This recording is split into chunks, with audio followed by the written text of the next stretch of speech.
தமிழக அரசின் சார்பாக வழங்கப்பட்ட இலவச வீட்டுமனை பட்டாவுக்கு உரிய இடத்தை அளந்து தராமல் காலம் தாழ்த்தி வருவதாகவும், உடனடியாக இடத்தை அளந்து தரக்கோரி ஆட்சியரிடம் மனு அளித்த பொதுமக்கள்.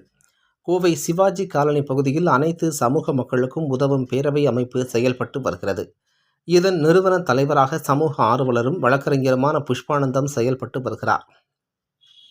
இவரது தலைமையில் இன்று கோவை வேலாண்டிபாளையம், தடாகம், சின்ன தடாகம், கணுவாய், பன்னிமடை உள்ளிட்ட பகுதி மக்கள் இணைந்து ஆட்சியரிடம் மனு அளித்தனர். இந்த மனுவில் மேலே குறிப்பிட்டுள்ள இந்த பகுதியில் வசிக்கும் மக்கள் பலர் கடந்த ஆண்டு இலவச வீட்டுமனை பட்டா கேட்டு மனு அளித்தனர்.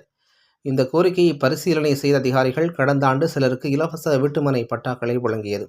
ஒரு சிலருக்கு இன்னும் வழங்காமல் காலம் தாழ்த்தி வருகிறது. வீட்டுமனை பட்டா வழங்கிய பலருக்கு பட்டாவுக்கான இடத்தை இன்னும் அதிகாரிகள் அளந்து தரவில்லை. அதனால் வீட்டுமனை பட்டா வழங்கிய நபர்களுக்கு அதற்குரிய இடத்தை உடனடியாக அளந்து தர வேண்டும் எனவும், இன்னும் வீட்டுமனை பட்டா வழங்காதவர்களுக்கு பட்டாக்களை உடனடியாக வழங்க வேண்டும் என மனு அளித்துள்ளனர்.